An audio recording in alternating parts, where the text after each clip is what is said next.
मैं बनना चाहूँ जैसा पर शायद सपनों में, मैं उड़ना चाहूँ जैसा पर शायद सपनों में।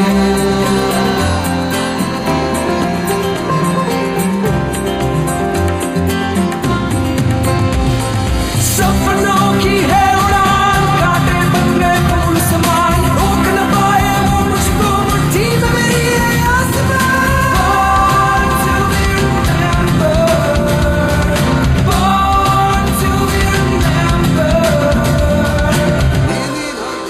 हेलो फ्रेंड्स, कैसे हैं आप? आई एम श्योर आप लोग भी मेरी तरह बिल्कुल जबरदस्त होंगे, क्योंकि अब आपकी हफ्ते भर की थकान को उतारने के लिए आपके दो दोस्त, मैं संदीप और मैं बबीता, लेकर हाजिर हैं आपका favourite show born to be remembered. क्या हुआ बबीता, आज इतनी बुझी बुझी सी, इतनी डल सी क्यों लग रही हो? कुछ नहीं यार, दिल्ली की ह्यूमिडिटी से परेशान हूँ। बस इतनी सी बात? मुझे लगा पता नहीं क्या हो गया। आज हम इस गर्मी से आप सभी को निजात दिला देंगे। सच्ची? आपको ऐसा कौन सा यंत्र मिल गया है जिससे आप गर्मी को मात दे सकते हैं?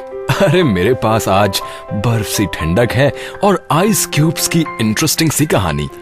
आइस क्यूब्स की कहानी? हाँ, वही आइस क्यूब्स जो रेफ्रिजरेटर से निकलकर जब हमारे ग्लासेस में आते हैं तो उसे देखकर बहुत ठंडक मिलती है। हाँ वो तो है। वैसे तुम कोई इंटरेस्टिंग सी कहानी सुनाने जा रहे थे ना आइस क्यूब्स के बारे में? हाँ, किस्सा कुछ यूं है कि आज से लगभग 250 साल पहले आज ही के दिन अमेरिका के एक फिजिशियन जॉन गोरी ने अपने घर में एक पार्टी रखी और उस पार्टी में उन्होंने पहली बार अपने गेस्ट को आइस क्यूब्स सर्व की। और इस तरह से पहली बार लोगों ने ये जाना कि रेफ्रिजरेटर से सिर्फ पानी ही ठंडा नहीं होता, बल्कि उससे फ्रीज करके आइस क्यूब्स भी बनते हैं। हाँ मुझे पता है, तब आज की तरह बड़ा सा फ्रिज न होकर छोटे रेफ्रिजरेटर बॉक्स होते थे। एग्जैक्टली। पर तुम्हें पता है कि जॉन गोरी एक्चुअल में एक ऐसी मशीन बनाना चाहते थे जो कि रूम को ठंडा करे, न कि पानी को। लेकिन उनके इस रूम कूलर के इन्वेंशन के दौरान उन्होंने रेफ्रिजरेशन से आइस क्यूब्स बनाने का तरीका ढूंढ लिया। तो we should be thankful to John Gary. और इसी बात पर ना मेरा मन कर रहा है कि मैं खूब सारी आइस क्यूब्स डालकर ना एक जूस पी लूं एकदम ठंडा सा। जरूर, तुम एक चिल्ड ड्रिंक लो जाकर, और प्लीज मेरे लिए भी एक लेके आना। जरूर। अरे ये क्या, तुम ड्रिंक लेने गई थी और आइसक्रीम ले आई? हाँ यार, आज की प्रोग्राम का फील ले रही हूँ। क्या बात है। वैसे प्रोग्राम को आगे भी बढ़ाना है, याद है ना तुम्हें? इस आइस क्यूब से बाहर आ जाओ। इसीलिए आइस क्यूब नहीं, आइसक्रीम बोलो, क्योंकि अब हम डिलीशियस आइसक्रीम से जुड़े उस शख्स की कहानी सुनाने जा रहे हैं जिन्होंने पहली बार आइसक्रीम को कमर्शियली बेचना शुरू किया। तुम फेमस कावल आइसक्रीम को शुरू करने वाले टॉम कावल की बात तो नहीं कर रही हो ना? जी हाँ, मैं टॉम कावल की ही बात कर रही हूँ। अच्छा। और उनकी कावल आइसक्रीम की भी। 14 जुलाई 1906 को अमेरिका में जन्मे टॉम को शुरू से ही कुछ अलग करने की चाह थी। और इस अलग करने की चाह को लिए साल 1929 को वो निकल पड़े न्यूयॉर्क की सड़कों पर एक फूड ट्रक को लेकर, जिसमें खाने का ऐसा सामान था जो आम घरों के रेफ्रिजरेटर से निकलकर पहली बार सड़कों पर बिकने के लिए पहुंचा था। और वो खाने का सामान था ठंडी ठंडी आइसक्रीम। वाह, handmade fresh ice cream. वैसे तुम्हें पता है, एक बार जब ये आइसक्रीम से भरा ट्रक डिलीवरी के लिए लेकर निकले तो इनके ट्रक का टायर पंचर हो गया। स्टेपनी ना होने के कारण इन्होंने धक्का लगाकर अपना ट्रक एक पॉटरी स्टोर के बगल में एक पार्किंग लॉट में पार्क कर दिया। उस वक्त ट्रक में कूलिंग का कोई भी इंतजाम नहीं था, जिससे कि टॉम अपनी पिघलती हुई आइसक्रीम को बचा पाते। लेकिन वो बिना पिघले लोगों तक कैसे पहुँचे, ये टॉम के लिए एक बड़ी मुश्किल थी। लेकिन पहली बार टॉम की इस मुश्किल का हल बहुत ही आसान हो गया, क्योंकि उस पॉटरी स्टोर के मालिक ने उन्हें अपने यहाँ से इलेक्ट्रिसिटी यूज करने की इजाजत दे दी। और फिर देखते ही देखते टॉम के एक हफ्ते का स्टॉक हाथों हाथ बिक गया। और इसी के साथ टॉम ने शुरू किया एक नया सफर। दुनिया के पहले आइसक्रीम ब्रांड कावल के साथ। वैसे कावल आइसक्रीम खाने में जितनी टेस्टी थी उतनी ही देखने में अट्रैक्टिव भी थी। रंग बिरंगी कावल आइसक्रीम कभी कार्टून की शक्ल में तो कभी खूबसूरत जानवरों और फूलों के रूप में लोगों तक पहुंच रही थी।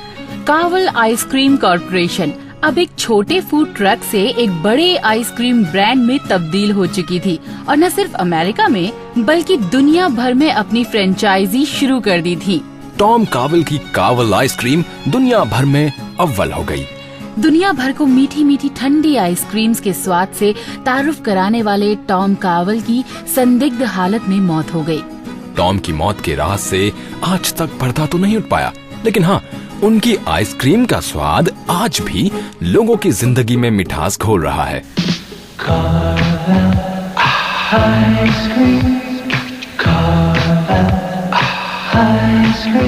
हमारी तरफ से आइसक्रीम के राजा को सलाम।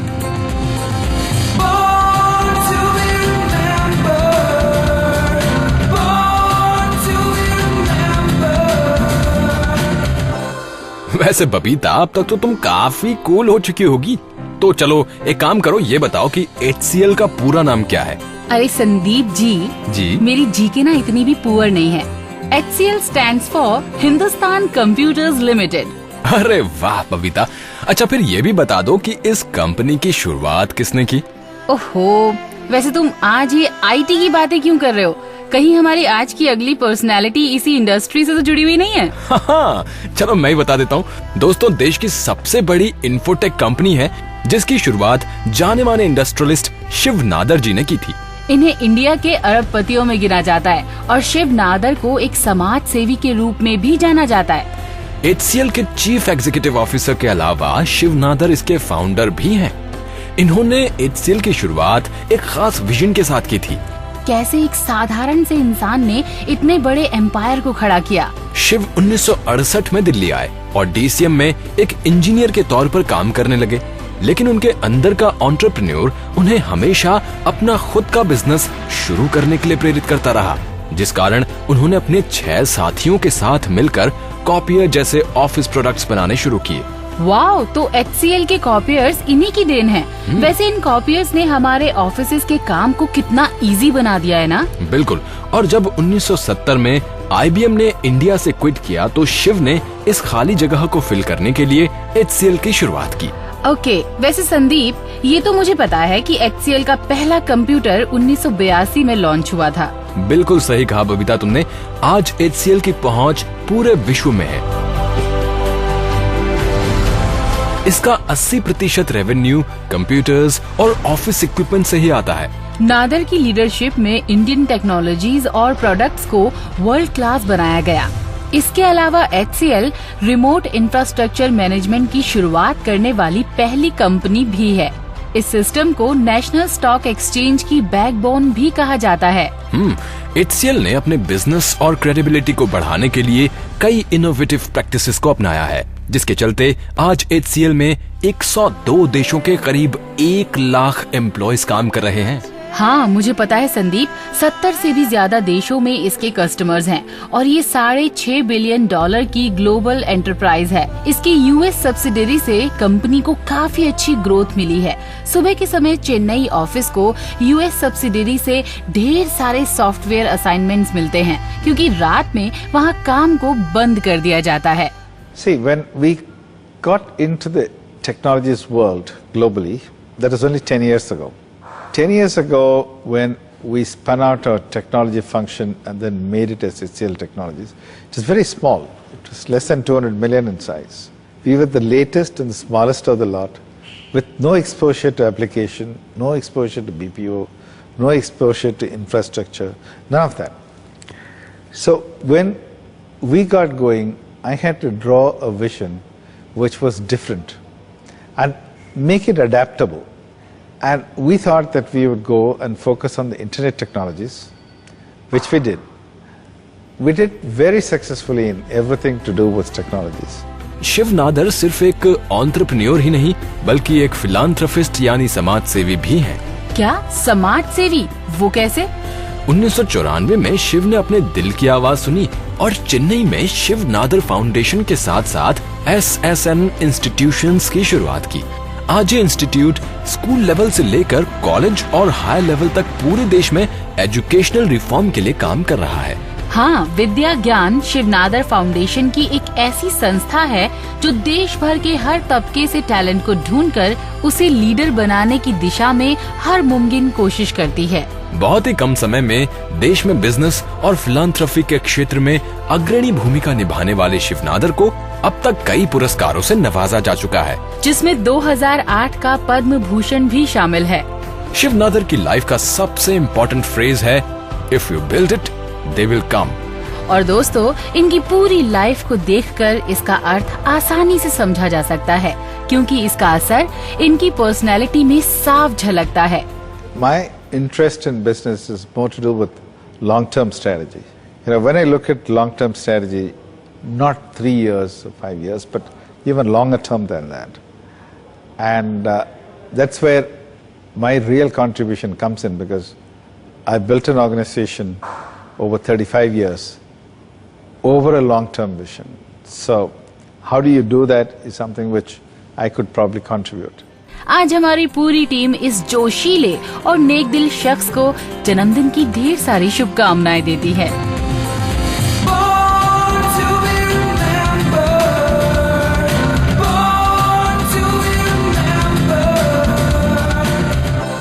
वैसे संदीप, क्या तुम्हें पता है कि आज से बहुत साल पहले सोलर इक्लिप्स यानी सूर्य ग्रहण के बारे में लोगों की सोच क्या थी?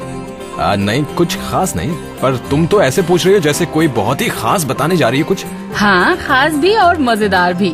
दोस्तों, आज से करीब 3000 साल पहले चीन के लोग इस खगोलीय घटना को कुछ इस तरह से रिलेट करते थे कि सूर्य ग्रहण तब होता है जब कोई राक्षस सूर्य को निगल लेता है। हाँ बबीता, मैंने भी कहीं पढ़ा था कि इस घटना के दौरान लोग बहुत तेज तेज चिल्लाते थे और शोर मचाने की कोशिश करते थे ताकि ये राक्षस डर कर भाग जाए। और उन्हें लगता था कि उनके शोर से ही सूर्य बच जाएगा, जबकि एक टाइम पीरियड के बाद तो वैसे भी सब कुछ नॉर्मल हो जाता है। सोच के देखो कितने अनजान थे उस वक्त के लोग साइंस के विजन से। पर सोचने वाली बात तो ये है कि इस सूर्य ग्रहण का पता चला कैसे। दोस्तों, इस बात का क्रेडिट जाता है फेमस फ्रेंच एस्ट्रोनॉमर और मैथमेटिशियन जाक यूजीन डी एलन को। जाक का जन्म आज ही के दिन 1671 में हुआ था और उन्होंने नेवी ज्वाइन करने से पहले मैथमेटिक्स पढ़ी थी। नेवी ज्वाइन करने के बाद इन्होंने 1690 से बैटल ऑफ ला हॉग में हिस्सा लिया था। समुद्र में लड़ा गया ये युद्ध 9 साल तक चला था। इसे war of the English succession के नाम से भी जाना जाता है।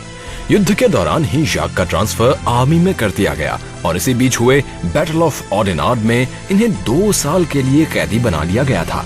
हाँ, जब जाक रिहा हुए तो इनका प्रमोशन भी हो गया और इन्हें कर्नल बना दिया गया, जिसके बाद 1713 में ये अपनी मिलिट्री सर्विस से रिटायर हुए।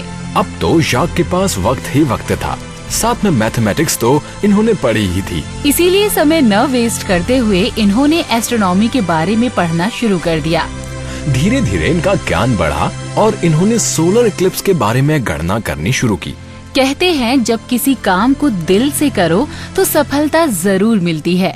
ऐसा ही इनके साथ भी हुआ। अपनी मेहनत और लगन से इन्होंने सूर्य ग्रहण कैसे होता है इस बात को अच्छे से कैलकुलेट कर लिया। जाक ने इस घटना को ऑब्जर्व करने के लिए लंदन की यात्रा की और इसके बाद 1715 में इन्हें रॉयल सोसाइटी का फेलो भी चुना गया। इसके बाद हमारे सामने सोलर इक्लिप्स की सही परिभाषा आई और हमारा अंधविश्वास भी खत्म हुआ।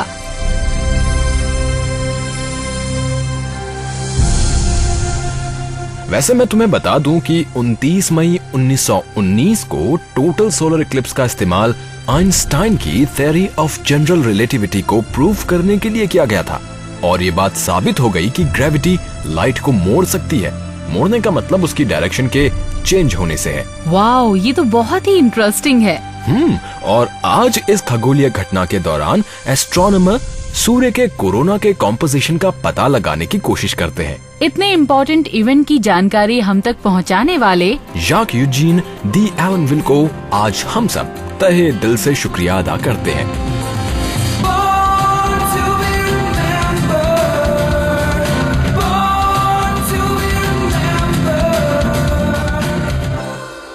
वैसे बबीता, क्या तुम कार्टून्स देखती हो? हाँ, कभी कभी। यार आज तो टीवी पर इतने सारे कार्टून्स आते हैं कि समझ में ही नहीं आता कि क्या देखें और क्या छोड़ें।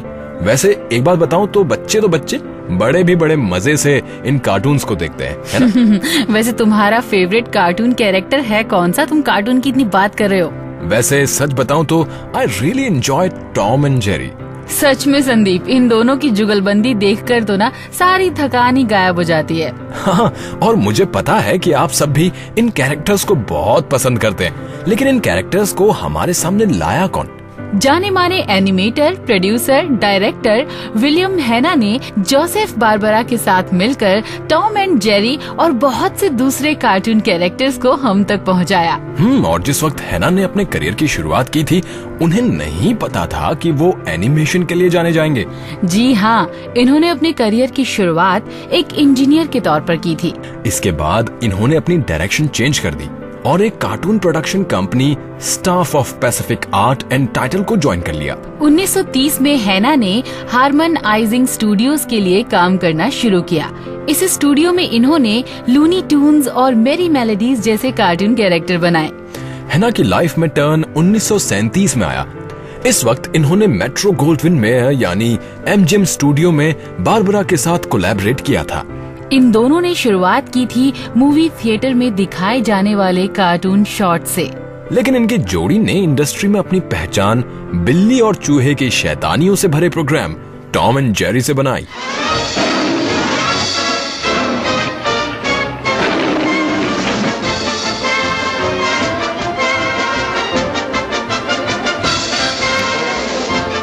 चूहे और बिल्ली की ये जोड़ी पहली बार 1940 में पुस गेट्स द बूट में नजर आई। ऑडियंस को इनकी जोड़ी बहुत ही मजेदार लगी और उनके रिएक्शन से ही बहुत जल्द इस कार्टून को अकेडमी अवार्ड के लिए नॉमिनेट किया गया। इसके बाद हैना और बारबरा ने इस जोड़ी के लिए कई और शॉर्ट्स बनाए। पता है, ये कैरेक्टर इतने ज्यादा पॉपुलर हो गए कि बड़ी स्क्रीन पर भी दिखाई देने लगे। ये दोनों कैरेक्टर टॉम और जेरी 1953 में आई फिल्म डेंजरस व्हेन वेट में एस्थर विलियम्स के साथ नजर आए। वाकई में जिस तरह हैना और बारबरा की जोड़ी एनिमेशन इंडस्ट्री में कमाल कर रही थी, उसी तरह इनके दोनों कैरेक्टर्स टीवी और बिग स्क्रीन पर अपने चाहने वालों को एंटरटेन कर रहे थे। 1957 में एमजीएम ने अपने एनिमेशन सेक्शन को बंद कर दिया, तो हैना और बारबरा ने अपना खुद का स्टूडियो शुरू किया। और इस दौरान टेलीविजन अपने शुरुआती दौर में ही था, जिस कारण इस मीडियम के लिए एनिमेशन बनाना काफी महंगा था। हैना ने सब कुछ कैलकुलेट किया और इसे टीवी के लिहाज से सस्ता बनाया। Now, in the camera department, they put down the background, and then they begin to put drawings down on top of the background one by one. As they shoot this on film, they take it off, put the next one on. Now, this film is developed, taken into our sound department, where they are working out the sound tracks, the dialogue tracks, the music tracks, and from this point we move into a moviola. In this particular side we have the picture. We can move these films backward and forward, and we can adjust the voice so that it matches the picture, and the sound effects where someone is clobbered on the head, why it will all synchronize. Then when we have all of these tracks, we go to what we call a dubbing session, and everything is transferred onto one single strip of film. The two things are put on, I should say, the soundtrack is combined with the picture, and we have what we call a composite print, and that's what you see on the TV in your home.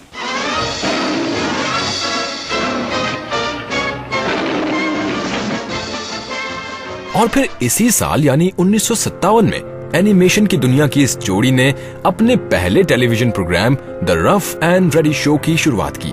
लेकिन उन्हें बड़ी सफलता अपने दूसरे कार्यक्रमों the Huckleberry hound show और योगी beer से मिली। 1960 में हैना और बारबरा की जोड़ी ने टेलीविजन के प्राइम टाइम पर अपना नया प्रोग्राम फ्लिंटस्टोन शुरू किया।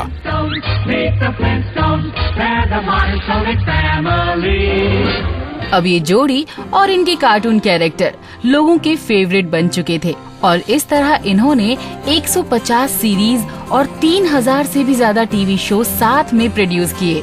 एनिमेशन को एक नई डायरेक्शन देने और इसे फैमिली एंटरटेनमेंट के रूप में एस्टैब्लिश करने वाले विलियम हैना ने 2001 में दुनिया को तो अलविदा कह दिया, लेकिन उनकी सोच, उनकी स्टाइल आज तक एनिमेशन इंडस्ट्री में जिंदा है।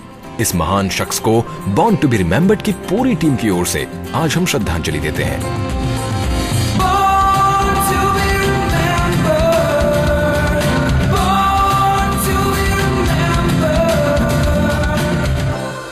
संदीप, जरा सोचो कि अगर हमारा एजुकेशन सिस्टम पुराने जैसा होता तो हम इस वक्त क्या कर रहे होते।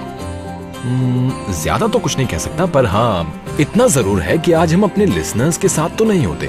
फिर तो हमें उन तमाम लोगों का शुक्रगुजार होना चाहिए जिन्होंने अपनी पूरी जिंदगी कठिनाई में बिता दी, ताकि हम यानी आज की जनरेशन खुले विचारों वाले साइंटिफिक एनवायरनमेंट में जन्म ले सके। और तुम्हारी इस बात से मुझे याद आ रहा है कि हमारी आज की अगली पर्सनालिटी भी ऐसे ही सब्जेक्ट से जुड़ी हुई है। हाँ, बहुत ही कम उम्र में इस शख्स ने इंडिया के एजुकेशन सिस्टम और अप्रोच को बदल कर रख दिया था। बेहद ही गरीबी में महाराष्ट्र के छोटे से गांव में जन्मे इस शख्स ने हमारी सोसाइटी को आगे बढ़ाने और देश को बदलने की राह पर चलने वाले इस शख्स को आज बहुत से लोग जानते भी नहीं हैं।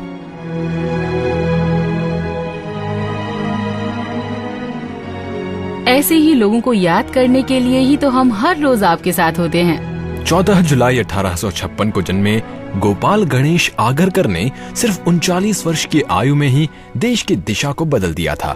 कॉलेज में अपने आप को सपोर्ट करने के लिए आगरकर न्यूज़पेपर में आर्टिकल्स लिखते, ऐसे कंपटीशन में पार्टिसिपेट करते और स्कॉलरशिप के लिए अप्लाई करते थे।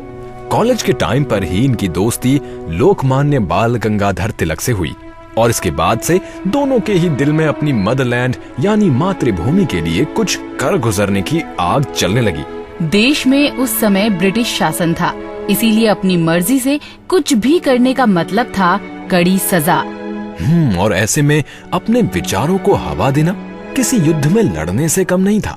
1 जनवरी 1880 में विष्णु शास्त्री चिपलंकर ने न्यू इंग्लिश स्कूल की शुरुआत की। आर्ट्स में अपनी मास्टर डिग्री पूरी करते ही 1881 में आगरकर ने चिपलंकर को ज्वाइन कर लिया। आगरकर का मानना था कि अखबार के जरिए लोगों तक पहुंचना और उनकी सोच को बदलना समाज को बदलने का सबसे बेहतरीन तरीका होता है। बाद में इन्होंने मिलकर डेक्कन एजुकेशन सोसाइटी की नींव रखी, जिसके तहत 1885 में फर्ग्यूसन कॉलेज की शुरुआत हुई। आगरकर ने इस कॉलेज में एक शिक्षक के तौर पर प्रवेश किया और बाद में ये यहीं के प्रिंसिपल बन गए। उन्होंने आजादी की लड़ाई में कूदने से पहले बाल विवाह, छुआछूत जैसी बुराइयों को समाज से दूर करना अपना लक्ष्य बनाया और कुछ समय बाद आगरकर और तिलक के बीच दूरियां बन गई और इसी के चलते आगरकर ने केसरी की एडिटरशिप से इस्तीफा दे दिया और अपना खुद का अखबार सुधारक निकाला। ये अखबार भी मराठी और अंग्रेजी दोनों भाषाओं में छपता था। अंग्रेजी की जिम्मेदारी नामदर गोपाल गोखले की थी, जबकि मराठी सेक्शन आगरकर के द्वारा चलाया जाता था। सुधारक के जरिए आगरकर ने समाज में इंडिविजुअलिज्म का कॉन्सेप्ट लाने की कोशिश की। आगरकर ने अंग्रेजी सभ्यता का सपोर्ट नहीं किया, लेकिन वो उनकी कुछ बातों को हमेशा ही अपनाने पर जोर देते रहे। उन्होंने ब्रिटिश सरकार के education system, scientific thinking, equality for main and women को तरक्की का रास्ता बताया और इन सभी को भारतीय समाज में अपनाने पर जोर दिया। आगरकर को उनकी इस सोच के कारण रूढ़िवादी लोगों के गुस्से का शिकार भी होना पड़ा। भारत जैसे देश में आगरकर की ये सोच लोगों तक आसानी से पहुंचने वाली नहीं थी, लेकिन फिर भी इस शख्स ने अपने बारे में न सोचते हुए समाज को बदलने की लड़ाई जारी रखी। इसी बीच 1895 में अचानक हुई उनकी मौत से ये मिशन कुछ धीमा पड़ गया, लेकिन आजादी की लड़ाई के साथ साथ समाज बदला और भारत के बेहतर कल ने जन्म लेना शुरू किया। आज हम सब साइंटिफिक वर्ल्ड में जी रहे हैं और इसके लिए हमारा पूरा देश गोपाल गणेश आगरकर का शुक्रगुजार है। हमारे समाज को नया कल देने वाले इस महान पुरुष को हमारी पूरी टीम सलाम करती है। इंसाफ की डगर पे बच्चों दिखाओ चल के, ये देश है तुम्हारा, नेता तुम ही हो कल के। इंसाफ की डगर पे बच्चों दिखाओ चल के, ये देश है तुम्हारा, नेता तुम ही हो कल के। तो मुझे यानी संदीप भट्ट को और बबीता जैन को दीजिए इजाजत। मिलते हैं कल। Bye bye. मैं बनना चाहूँ जैसा पर शायद सपनों में, मैं उड़ना चाहूँ जैसा पर शायद सपनों में।